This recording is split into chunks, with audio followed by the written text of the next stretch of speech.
Ikaze TV Rwanda, turi kubona Mugisha Rwanda TV. Jye mwumva ni Pastor Claude, kuri kamera hari Prince. Hanyuma murabona ko ni igitangaza Imana yadukoreye, bitoroshye, bigoranye. Imana izanye, Imana ya Isiraheli iri kumwe natwe muri aka kanya. Turi kumwe n'umuzungu, umunyarwanda, n'umunyarwanda, n'umuzungu, byose. Umukozi w'Imana, intumwa y'Imana, apotre missionnaire. Turakwakiriye. Shalom, shalom, tout le monde, ceux qui m'écoutent aujourd'hui. J'ai venu dans ce pays. Amahoro, amahoro kubatwumva muri kano kanya. Pour à visite et occasion m'est permis venir ici dans cette maison de pasteur. Ngiriwe umugisha wo kuboneka muri iyi nzu ya pasiteri. Qui m'a accueilli dans les jours de Pâques. Akaba yanyakiriye ku munsi wa Pasika. Qui était informé que je passerai ici. Yarabizi yuko ndi buce hano kuri uyu munsi. Il profitait de cette occasion de ma présence ici. Rero yafatiye kuri uwo mwanya wo kuba mbonetse hano. Qui m'a interrogé sur ce sujet qui l'intéresse personnellement et intéresse l'église ici. Ambajije rero ku kiganiro kimufitiye umumaro kandi gifitiye umumaro n'itorero. Moi personnellement j'habite à Bruxelles en Belgique avec ma épouse. Jewe nuyi Bruxelles n'umufasha wanje. Voilà, mon nom c'est Richard Schreiber Pisarski. Yitwa Richard Schreiber Pisarski. Que je suis époux de madame ici présent qui traduit les en kinyarwanda. Akaba ari umugabo w'uyu mugore uri ruhande rurimo guhindura mu kinyarwanda. Voilà, ça pour courte présentation. Ici, on va essayer de développer une pensée de l'amour. Qu'est-ce que c'est l'amour? Yumva yifuza kuba yaganira namwe urukundo niki. D'abord, on doit comprendre qu'est-ce que c'est l'amour au niveau universel avant regarder l'amour des familles, l'amour des couples. Comment ça fonctionne, c'est de l'amour et pourquoi ça ne dure pas ou pourquoi c'est dur à long terme. Tugomba kureba urukundo mu buryo bwagutse, tukaneba no ku rukundo rw'abashakanye, ese kubera iki rudatinda rutamara igihe kinini. L'amour c'est chose qui Dieu nous crée et nous demandait. Aimez-vous et créez. Urukundo ni ikintu cyaremwe n'Imana kandi imaze kuturema iratubwira ngo mukundane. Pour ça il faut comprendre que nous sommes représentants de Imana sur la terre. Niyo mpamvu dukwiye kumenya abo turi bo, twebwe turi nk'abahagarariye Imana mu isi. Pour créer ici-bas dans ce monde-ci à travers l'amour tout ce qui existe. Rero Imana yadushyiriyeho kugira ngo tugire ibyo twubaka ariko binyuze mu rukundo. Imana nous donne tous les pouvoirs pour le faire. Ariko Imana yadushyizemo ubushobozi bwo kubikora. Et à la naissance de chacun de nous. Umuntu akivuka uwari we wese. Nous cherchons c'est de l'amour. Abaho ashaka urukundo. Pour l'appliquer. Kandi yifuza no kurushyira mu bikorwa. On ne sait pas comment on va le trouver et comment l'appliquer. Buri muntu wese aba yibaza ese nzarubona nte, ese nzarushyira mu bikorwa gute. Parfois c'est à travers l'éducation, parfois à travers les regards, à travers les voisins, on cherche être aimé. Rimwe na rimwe urwo rukundo ashobora kurubona mu baturanyi, ashobora kurubona mu burere bw'umuryango. Et on peut chercher toute la vie ces questions. Où on habite, dans quelles conditions on a grandi. Umuntu ashobora kubaho mu buzima bushakashaka urukundo bitewe n'aho avukiye n'aho akuriye. Et quand on comprend, c'est de l'amour, pour chercher d'abord comprendre qu'est-ce que c'est. Et quand on a compris c'est de l'amour, assez de l'amour peut durer. Parce qu'il y en a l'amour. Iyo umuntu yamenye igisobanuro cy'urukundo, urukundo rushobora kumara igihe kinini. Parce que l'amour peut être physique, qui engendre plaisir sexuel, et il y en a l'amour de l'âme, d'esprit. Urukundo dushobora kubufata mu buryo bubiri, urukundo rw'umubiri rushobora kubyara abantu, hakaba n'urundi rukundo rwo mu buryo bw'umwuka. L'amour des corps, il dure pas longtemps. Urukundo rw'umubiri ntabwo rutinda. Parce que c'est de l'amour nous trompe. On nous dévie de l'amour. Noneho rukatujyana kure y'urukundo nyakuri. C'est de l'amour vrai, c'est l'amour de l'âme, d'esprit, de cœur. urukundo nyakuri ni uru rukundo rw'umwuka. Avec cet amour, on peut construire tout ce qu'on veut. Uru rukundo rw'umwuka se cyangwa se rw'imvamutima umuntu ashobora kurwubakisha icyo ashatse cyose. Pour ça, le Dieu créait les femmes pour l'homme, qui pouvons créer ensemble aussi les enfants et s'aider, entraider dans le processus d'existence sur la niyo terre. mpamvu imana yaremeye umugore umugabo kugira ngo babashe kubyara abana babashe no kugenda bafatanya mu buzima bwa buri munsi. Quand on a compris c'est de l'amour-là, c'est de l'amour va durer. Twamaze kumva urwo rukundo ruriya rukundo ruzaramba. L'amour d'esprit, il n'est pas besoin, elle est bien. Elle n'est pas besoin. Urukundo rwo mu mwuka ntabwo rukeneye ibi bintu bifatika. Dieu crée automatiquement dans cette couple-là tout ce qu'il a besoin. Imana iyo bamaze kubona urukundo Imana ibaremera ibyo bakeneye byose. C'est de l'amour peut durer jusqu'à l'éternité. Uru rukundo rero rwo mu mwuka rumara igihe kidashira. C'est ça qu'il faut comprendre. Ibyo abantu bakwiriye kumenya. L'amour physique des corps, des beautés, semble beauté. Uru rukundo rero rw'umubiri cyangwa se rw'ubwiza bwo ku mubiri. C'est de l'amour, il est vrai. Alors, il est temporaire, il n'est pas éternel, il passe à certain temps. Uru rukundo rw'umubiri nirwo ariko ntabwo rutinda n'urw'igihe gito. Après certain âge, on oublie, ça ne fonctionne pas, l'amour physique, sexualité, tout disparaît. Mu myaka runaka ruriya rukundo rushingiye ku mubiri rurashira. Quand on n'a pas appris l'amour de l'âme, iyo utamenye urukundo rw'umwuka, rien qui peut fonctionner en famille, avec les enfants. Ruriya rw'umubiri iyo rurangiye rero mutarigishijwe urw'umwuka umuryango ni nkaho ubu uhuye n'ikibazo. C'est de l'amour-là, c'est magnifique. On les cherche. Moi, je les cherchais aussi dans ma vie. Uru rukundo rero ruratangaje nanjye nagiye ndushakashaka cyo kwa nararubonye. J'ai trouvé après longtemps. Nyuma y'igihe kinini. Avec l'épouse qui est à côté de moi. Naje kurubona mu mudamu uri iruhande rwanjye. C'est l'amour de l'âme. C'est l'amour de cœur. Ni urukundo rw'umutima, ni urukundo rwa roho. Et ça peut durer cette vie, prochaine vie, après la vie, il peut durer. Uru rukundo rushobora kumara igihe kinini haba ari muri ubu buzima cyangwa ubuzima buzaza. Parce que c'est l'énergie divine qui nous dirige dans ce monde-là. Kubera yuko ni imbaraga z'Imana cyangwa se n'umwuka w'Imana uri mutuyobora. Mon conseil, qu'est-ce que je peux inama yanjye rero ni iki nabagiraho inama? Dans cet amour, muri uru rukundo, pas se tromper. Ntimuzibeshye. Regardez bien avec qui vous voulez se marier. Mujye mureba ninde shaka kubana nawe. L'amour c'est aussi création. Kuko urukundo narwo ni rugufasha kugira ibyo wubaka. Dieu Imana nous informait que créer ce monde à travers l'amour, uniquement l'amour. À travers l'amour, on peut créer. Il me dit, aimez-vous et créez. Imana nayo yaremesheje urukundo. Ni ngombwa rero gukunda kandi ukagira ibyo urema. Tout ce qui nous entoure, c'est notre travail à travers l'amour. Ibidukikije byose ni ibyo tuba twarakoze kandi tubikoreye mu rukundo. L'amour, quand Dieu dit, tout est créé à travers. Les animaux, ils devront faire l'amour pour créer. Les plantes se multiplient à travers le pollen et l'amour. Tout se passe, il n'y a pas endroit qui ne peut pas se passer. Ibyaremwe byose byaremwe mu rukundo. Abantu bavuye mu rukundo. Ibimera byose byavuye mu rukundo. Ni ukuvuga ngo ibintu byose biriho kubera urukundo. Et quand on a cet amour, on peut donner cet amour aux autres. Iyo uru rukundo wamaze kurubona rero nibwo ubasha kuruhereza abandi. On ne s'attache pas au bien des autres.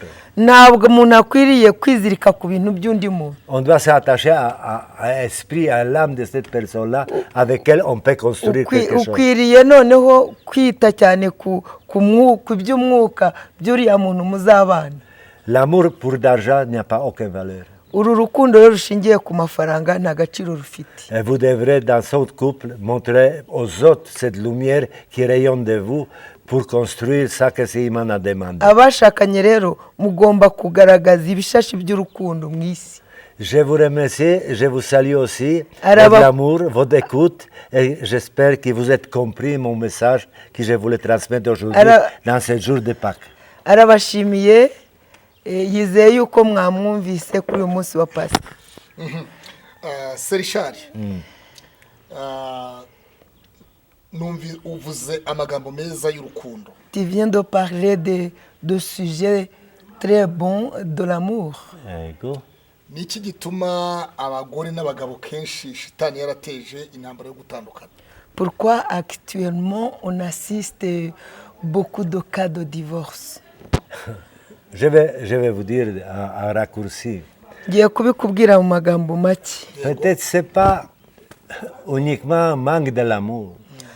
Ntabwo ari ukubura urukundo gusa rubitera. Quand on va regarder plus loin le monde d'aujourd'hui et l'espérance, l'espoir qu'on peut donner aux enfants, aux jeunes, aux couples, alors ils ne voient pas tellement bien, ils sont dans le désespoir.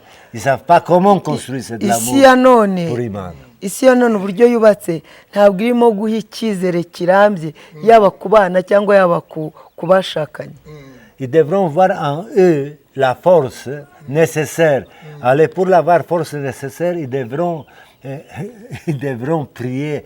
Parce que seule prière permet de renforcer les volontés.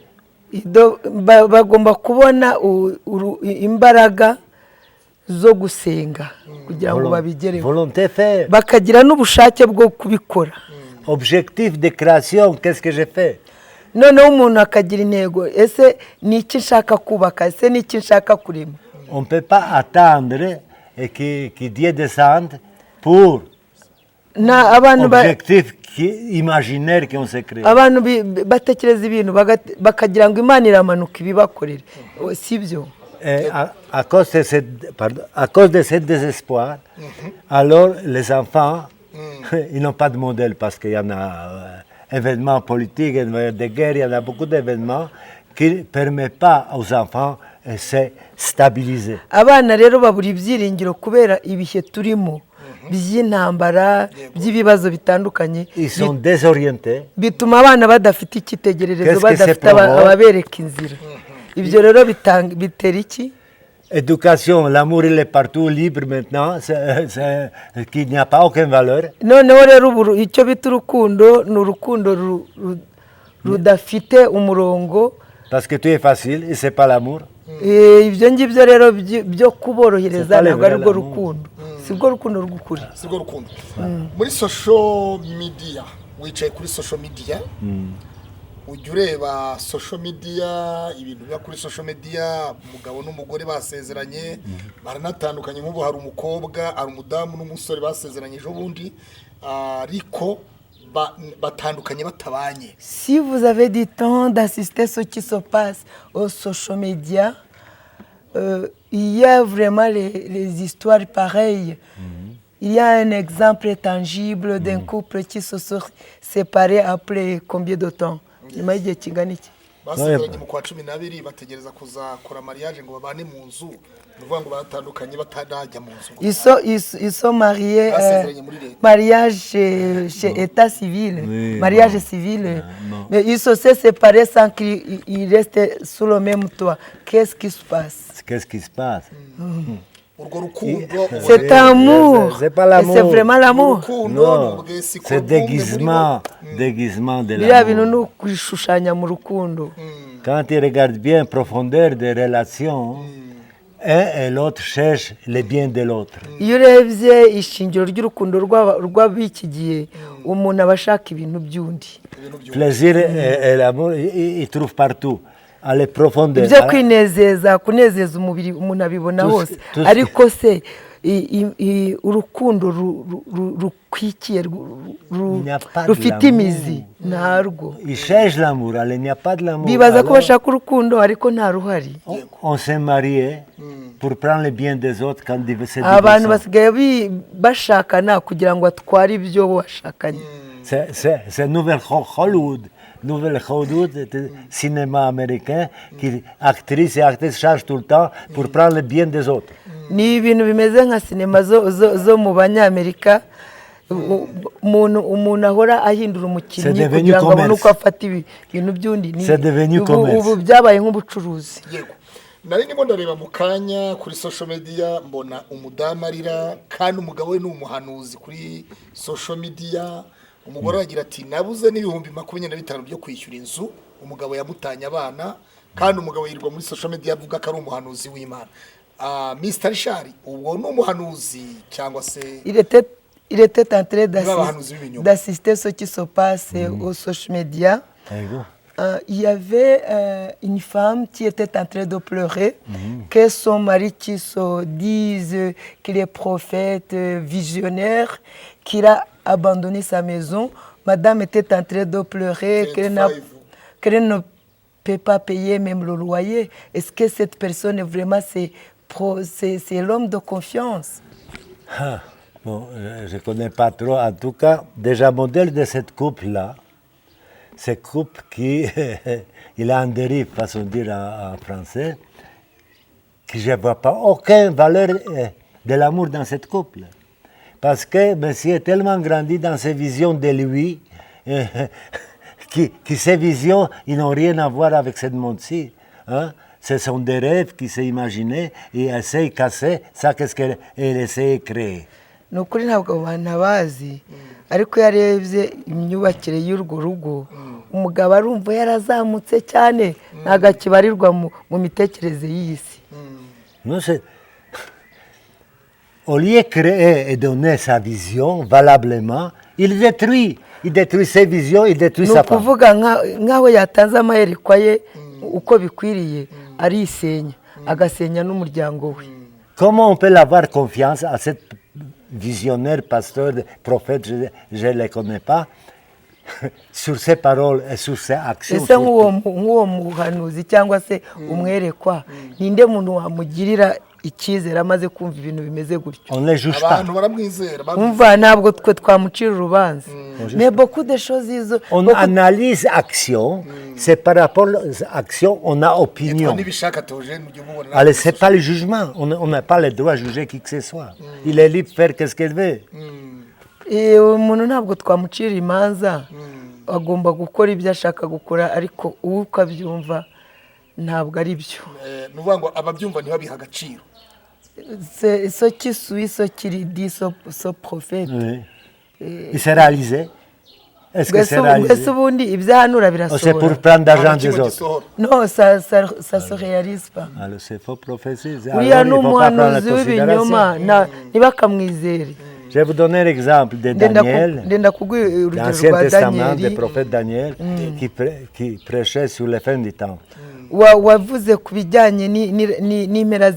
y en a l'autre prophète du 15e siècle qui s'appelait Nostradamus. Hariho n'undi muhanuzi wo mu kinyejana cya 15 witwa Nostradamus qui prophétisait lui et puis Daniel par rapport à fin du temps, Apocalypse, etc.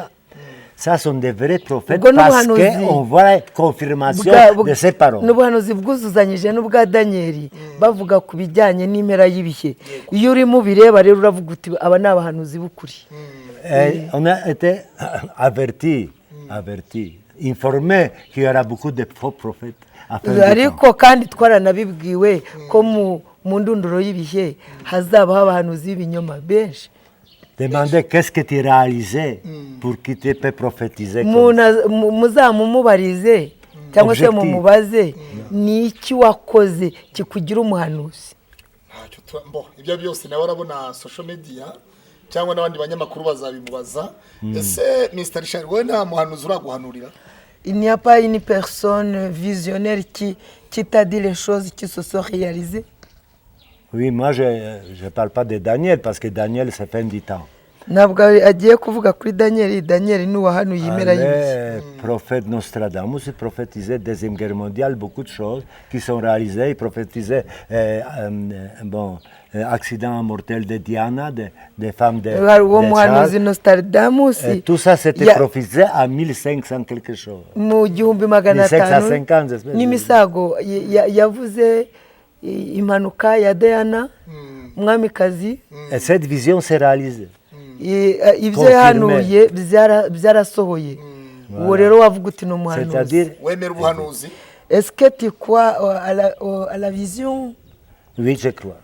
arabwemera nk'umuntu wazengurutse umaze kuzenguruka bimwe mu bihugu Isiraheli Ubirigi Afurika n'ibindi bihugu bitandukanye tutazi wakandagiyemo iyo urebye ahisi igeze uyu munsi wa none mwiyobokamana ubibona ute comme quelqu'un qui a parcouru beaucoup de continents Israël Afrique ailleurs et quand tu regardes là où arrive le monde qu'est-ce que tu peux en déduire Je voudrais que le monde il prenne de bons chemins. Le problème que dans ce monde-ci, je souffre un peu parce que je regarde le monde. avuga ngo mbese avugiye ku isi iri mu nzira nziza iyo abitekereje yumva ababara ku mutima Ils sont trompés de direction, pardon par expression. Ils sont rentrés dans la rue sans issue. isi yinjiye mu nzira idafite iherezo uyu munsi wa none iyo uri kumwe na madamu wawe mugendana muri mu rugo nirihe jambo ryiza madamu wakubwira rikakunezeza quand tu es avec ta épouse à la maison ou ailleurs quelle est la parole que ta épouse peut te dire et qui te donne beaucoup de joie Il me déjoue parce qu'il ne crie pas. ibyishimo ko umudamu wanjye Il ntasakuza ne me reproche pas, au contraire. umudamu wawe umwita amazina ye bwite cyangwa umwita mama w'abana cyangwa utundi tuzina est-ce que tu appelles ta épouse à son nom Yvonne, il s'appelle Yvonne. Avant, je dis, il y en a Yvonne avec des N et E, il y en a Yvonne tout court. Allez, c'est dans les prononciations seulement. Chérie, Non, il y a mon bébé. chérie, oh, il y a Non. le nom chou. Chou, c'est dans les campagnes, chou blanc. ntabwo ajya mwita amazina za shu kuko ni mu mirima amashavu amashu baba mu mirima On dit, on a trouvé les petits enfants dans les choux. Pour les ngo bajya babeshya abana ngo umwana ava mu ishu hari abo usanga bavuga ngo shu cyangwa sukari yanjye il y a ceux qui appellent les femmes épouses Oui, chou, ils donnent tous les sucre, My mots. swimming Oh pool. là là là. swim. Je vous dis une chose, et je me répète, on est rentré dans le sujet agiye kubabwira intéressant. ikintu kandi aragisubiramo À la naissance, tugiye kugira ikiganiro cyiza à la naissance, chaque parent donnait le nom à ses enfants. uyu mwana avutse buri mubyeyi wese aba yaramuhaye Ils sont izina bénis à cause de ça. Etc. rero umwana aherwa umugisha mu izina rye Et vous marchez avec ce nom dans la vie. noneho mu buzima iryo kaba ari izina ugendana naryo Parce que tu sais marié, tu dois changer le nom de ta femme et d'appeler Chou. Non. kubera ko wamaze gushaka urahindura izina ry'umugore wawe umwita ishu Toutes les bénédictions qu'il reçoit, à cause de son nom, il part à côté. ni ukuvuga rero umugisha yakabaye ari umwaturaho urajya ku ruhande Voilà, c'est ça important. Je Parce n'ai que bien c'est une création de l'autre, de la manière c'est adressé. ubu buriya n'uburyo mubwirana nabyo bifite icyo birema icyo birema ngiriwe umugisha wo kukubona il est béni de te voir de te rencontrer Merci, twumva ko mu bihugu by'abazungu musezerana kontara imyaka 5 yarangira mukaronovera kontara waba warasezeranye n'umudamu wawe igihe kingana iki il est informé que à l'Europe dans ces pays des blancs Oui. votre contrat de mariage il est limité à Non. et toi tu as Il n'est pas limité. tu as quel contrat Contrat de mariage Oui. avec toi, hein, 50-50. et puis pour combien de temps Il finit jusqu'au mort. ngo twasezeranye ivangamutungo rusange 50 kuri 50 ukazabana igihe kingana iki kugeza dutandukanyijwe Il y en a l'histoire de Murenge, il y en a l'histoire d'Imana. Alors, hari isezerano ryo ku murenge n'isezerano imbere y'Imana urakoze cyane impamvu nkubajije gutyo semura zivona oui. abashyotsi Pourquoi il te pose cette question tujya twumva ibihugu bimwe by'abazungu basezerana bagahana contract zo kuzabana il y a des pays européens Oui. que les couples se donnent le contrat. Écoute, je ne vais pas raconter ma vie, je suis un peu vieux déjà. Là. Il y en a beaucoup d'éléments pour comprendre. Surtout pour moi, pour vous, je ne peux pas trop parler, mon passage. Mu myaka afite J'ai yahuye na visité byinshi peut-être 20 pays, peut-être plus dans ma vie. yaba J'ai yarasuye regardé le n'ibihumbi monde. yaba yarasuye. abantu nk'abo urababwira iki? Bon. Bon, il y a les gens qui disent que divorce c'est un péché, Dieu ne t'écoute pas quand tu es divorcé. Qu'est-ce que tu peux dire à ces gens-là? Non, ça c'est compliqué. Là, je dois rentrer dans la métaphysique, façon de dire, pour raconter pourquoi on doit se divorcer, pourquoi pas se divorcer, quelle relation énergétique entre femmes et l'homme, à quel long terme, Ça sera une etc. autre chose. C'est l'autre sujet de comprendre. Yabyinjiyemo yavuga byinshi akavuga ku bijyanye no kubana kw'abantu, akavuga gutandukana cyangwa guhamana n'imbaraga ibi byinshi inyuma. Mais quoi? Continue. Mais quoi? continue. Je continue, pardon, Seigneur. Quand même, vous coupez, arrangez, appelez bidon, là, hein, vous connaissez ça. Vous avez l'appareil pour le montage. Murareba ibimeze neza. Mes amis, tiens. Bon. L'amour, il a toujours des cassures. Urukundo rushobora kugenda rufite kugenda rucika. Je parle de Rucika rugacika rukongera rugatangira. Yego. D'un côté de l'autre, on veut marcher comme Dieu nous demandait. Allez, il y en a d'entités qui essaient de casser cette couple pour telle raison. Je n'ai Umwe pas ku wundi aba yumva yifuza kugendera mu bushake bw'Imana, ariko hakaba hari n'izindi mbaraga zishaka Il y en a beaucoup, kubyangiza. spirituel, matériel, il y en a beaucoup. Ariko izo mbaraga hari iz'umwuka hakaba n'imbaraga z'iby'isi. Plus grand défaut dans les couples, quand on s'aime, quelqu'un qui lance les mensonges sur le couple. Ikintu kibi kibaho mu bashakanye iyo ikinyoma gitangiye. Iyo ikinyoma gitangiye. Ni ryari umugabo aba umugabo w'umugore cyangwa umugore yitwa umugore w'umugabo? Quand est-ce que on commence à dire tel est mon époux, il est mon épouse, ma épouse? Quand il marche avec la lumière de Imana, Iyo umaze kugendera mu mucyo w'Imana, tu ne dois pas avoir peur de quoi que ce soit. Tu marches ntugomba kugira ubwoba bw'icyo ari cyo cyose.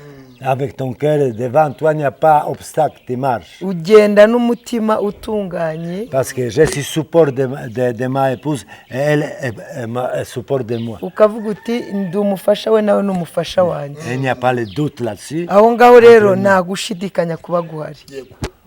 Ubwo urumva bitangira igihe umaze kumva udashidikanya kuri we. Hanyuma uyu munsi wa none uri mu gihugu cy'u Rwanda. U Rwanda urubona ute, urufata ute? Actuellement, tu es dans un pays du Rwanda. Ego. Comment tu... Oh Seigneur. ngo ntabwo ushobora wowe kwicira urubanza we nk'umunyarwanda, abandi nibo bagucira urubanza. Tu attends le bruit d'extérieur des autres. Qu'est-ce qui parle sur toi, sur moi? C'est notre action qui donne le résultat des paroles. Ushobora kumva abantu bakuvuga ibintu, ariko ibyo wowe ukora nibyo bihamya ukuri. Il n'y a pas l'autre moyen. Et ton avis, comment tu trouves le pays? Écoute, j'ai déjà toujours dit à ma épouse Wahora abwira umugore we que Dieu vous donne paradis. Imana yabahaye paradizo. Rwanda ni paradiso. Paradis, c'est quoi? Vous avez tout. Kube mufite byose. Peut-être il n'y a pas suffisamment de voitures. Déjà, on ne peut pas rouler parce que les routes sont saturées. Bibaza ko imodoka ari nke, ariko ubu ngubu no kugenda imihanda yaruzuye. Iyo ubonye perezida wa repubulika y'u Rwanda Paul Kagame, Volkswagen, il y en a fabrication Volkswagen. umubona ute? Perezida w'u Rwanda umubona ute? Comment tu trouves notre président? Écoute, j'ai toujours dit, jamais se caché. mahanga ahora abivuga ntabwo ajya abihisha. Tout ce qui arrivait, tu sais, j'ai souffert aussi de ma manière et regardé tout ce qui s'est passé. Je sais que le président a souffert 1000 fois plus que moi. nawe iyo abonye ibyabaye mu Rwanda yumva umutima we ubabaye, ariko arabizi ko perezida wacu wababara inshuro igihumbi. Il ne faut pas se regarder d'où il venait. C'est un envoyé spécial. Ntimugomba Je kureba, ne vais pas citer de qui.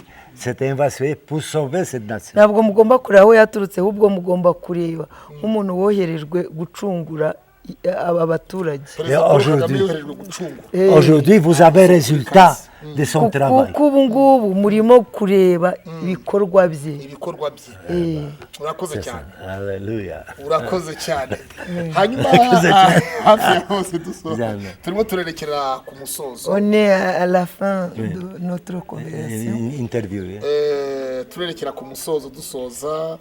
Ufite umudamu w'umunyarwandakazi kandi mwarasezeranye, waba witeguye gutura mu Rwanda, waba ufite ubwenegihugu bw'u Rwanda ko washatse umunyarwandakazi?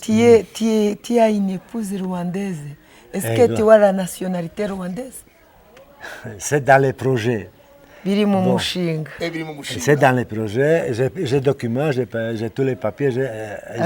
Afite impapuro. Maintenant, demain, je vais aller rechercher mon carte de 3 ans de séjour permanent de 3 ans. Azajya Et dans cette gufata période, je vais demander nationalité. azajya gufata icyangombwa cyo kuba umuturage imyaka 3. Amen. Agatanga hari razasaba C'est dans les gahunda. biri muri gahunda. Uri umukozi w'Imana, uri umuvugabutumwa, madamu wawe ni pasiteri. Yego. Waba uteganya iki? Waba uteganya iki mu murimo w'Imana, kubaka urusengero, sapoti, gushaka abasponso bubaka urusengero hano mu Rwanda?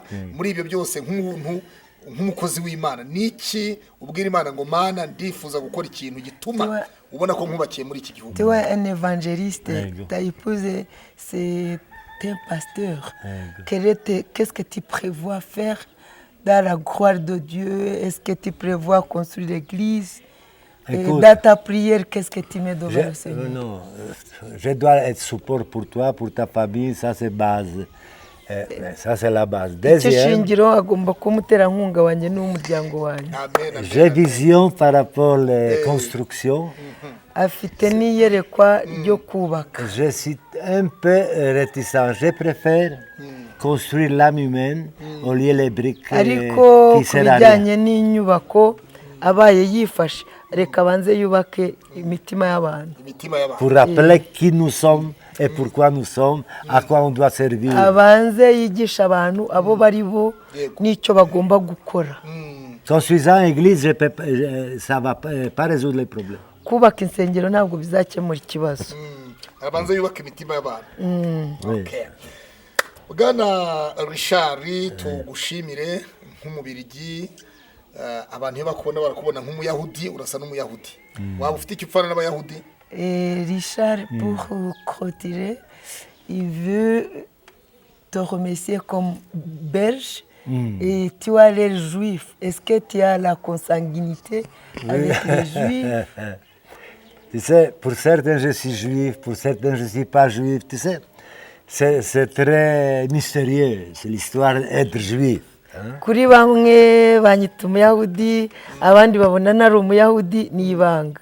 Parce que père est juif, maman n'est pas juif, tu n'es pas juif. Et à la il y en a autant de Kubera règlements ko au niveau. iby'abayahudi iyo nyoko atari umuyahudi se ari umuyahudi uba utari umuyahudi. C'est vrai, ni il faut ibintu connaître. bigoye. Twebwe umugabo w'umunyarwanda byarashatse Alors, marche avec le cœur d'Imana, marche avec ta lumière, Mugendane. ok, pas juif, parce que Dieu crée cette terre pour nous tous, juifs et non juifs, pour qui construit un élément spirituel pour lui. Ugendere mu mucyo w'Imana, umuyahudi cyangwa se utari umuyahudi, ibyo ngibyo ntacyo bimaze. Imana yaturemye inuzakariye pour être serviteur dans sa mission de création. Imana yaturemeye kugira ngo tube abagaragu bo gutwara ibyo yaremye. Bo gutwara ibyo yaremye. turashoje n'iki wabwira ingo zirimo zirasenyuka zitandukana uyu munsi abantu basezeranye ejo batandukanye cyangwa se umugabo yataye abana umugore yataye abana ibintu nk'ibyo ugasanga n'ibindi ibintu bituma abantu bava mu mwuka w'Imana bakabaye bashyikira ubwiza bw'Imana n'iki wababwira ubutumwa utanga abantu bazajya bahora kwibukira ku Ikaze TV no mu Rwanda. Un peu de mots, tu peux trouver un conseil pour ces foyers ou bien ces couples qui sont en divorce, en désespoir. Qu'est-ce que tu peux dire un peu de mots qui restent mémoriels Bon, dans la mémoire. Dans la mémoire. Le grand travail, ce n'est pas seulement social comme tel, quand il existe externe de l'Église, et que je ne sais pas qui ça existe, peut-être dans certaines formes. La grande tâche, c'était ceux qui ont connaissance du fonctionnement de l'être humain, qui voient les désastres et catastrophes. Ils devront créer les centres de rassemblement, les clubs d'échange d'informations, clubs de vieux. Ils les rassembler cette brebis qui attend les morts tout seul. Et alors, il faut mettre cadre spirituel et social pour eux. Je ne parle pas de manger. Manger, il y en a ici. Arimo aravuga ati uko mbibona nuko bafite uwo mutwaro babona ko society itameze neza bakwiye gushyiraho ahantu h'ihuriro noneho urubyiruko rukajya ruza rukaganira n'abasaza nk'aba gutanga inama mwebwe abapasiteri rero mubifite mu nshingano. Je sais bien que j'ai répondu sur les questions, je sais rien. Ntabwo abizi niba gushubije neza. Nta kibazo na Créer le cinéma, créer le théâtre, créer, il y en a mukagira za sinema na za pour théâtre occuper les jeunes, occuper des vieux, il y en a. mukita kuri urwo rubyiruko mukabahuza noneho bagahura n'aba basaza bakabaganiriza. Ouvrez l'église pendant tous les week-ends, à part de samedi, dimanche, pour les vieux, pour activités différentes. Insengero nimuzifungure muri iriya minsi zidakoramo iby'amasengesho kwa gatandatu ku cyumweru muzifungure ibyo bikorwa. Dans le cas spirituel, bien sûr, c'est toujours spirituel. Bizakorwa byose mu buryo bw'umwuka.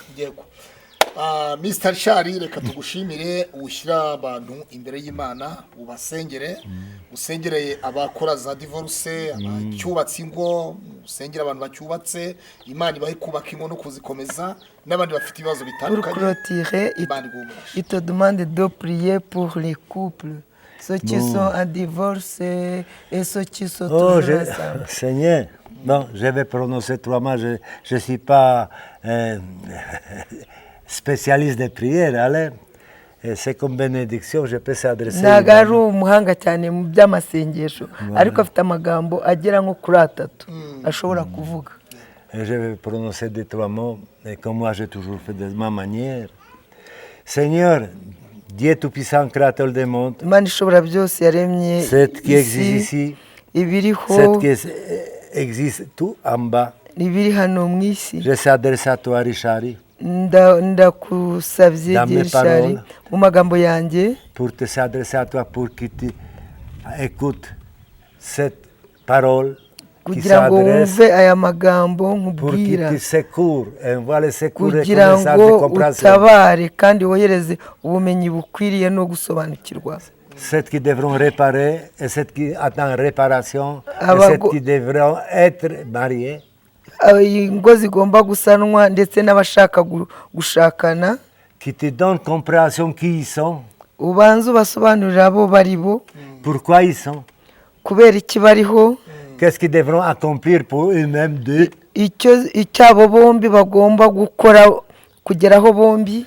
À travers cette coupe, qu'est-ce qu'ils devront te ramener comme mission? Basobanukirwe bo bombi icyo bazakuzanira mu murimo wawe. Pas seulement les enfants, éducation, connaissance. Atari abana gusa ahubwo noneho ubahe no kubahereza ubumenyi. Parce qu'il y en a beaucoup, parce qu'ils sont dans le désordre total. Ari benshi bari mu kajagari mu buyobe buhagije.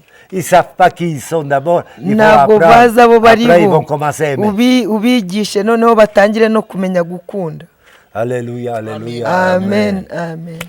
turabashimiye Shalom. mwese rero mudahwema kudukurikirana umunsi ku wundi ku Ikaze TV Rwanda kuri Mugisha Rwanda TV.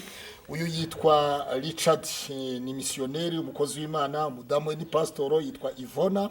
Hanyuma rero tubabwire ngo mwese mukore subscribe, mukore like na comment, kandi niba munezerejwe n'amagambo bababwiye muzatumurandika, murabigaragariza mu kwandika. Gutukana ntibyemewe, ariko nta nicyo wanatukana kuko bakuvuza ibikubaka, ntabwo gusenya byemewe. Imana ibaha umugisha mwese rero, tubashimire. Dushimiye Richard, turagushimiye umukozi w'Imana. On te remercie beaucoup, serviteur de Merci. Dieu. Je remercie à toi. Aragushimiye nawe by'umwihariko mu Pas byo seulement cette wamwakiriye, surprise qui te me fait atari le jour de Pâques. atari ubu buryo umutunguyemo kuri uyu munsi wa Pasika yabo. Parce qu'on dit, les Pâques, c'est passé d'un côté à l'autre. C'est les Pâques. Elle sait. Madame wawe. Ego. Je remercie ta épouse, que Dieu nous Murakoze bénisse. cyane. Murakoze. Merci, Ciao. merci. Ciao.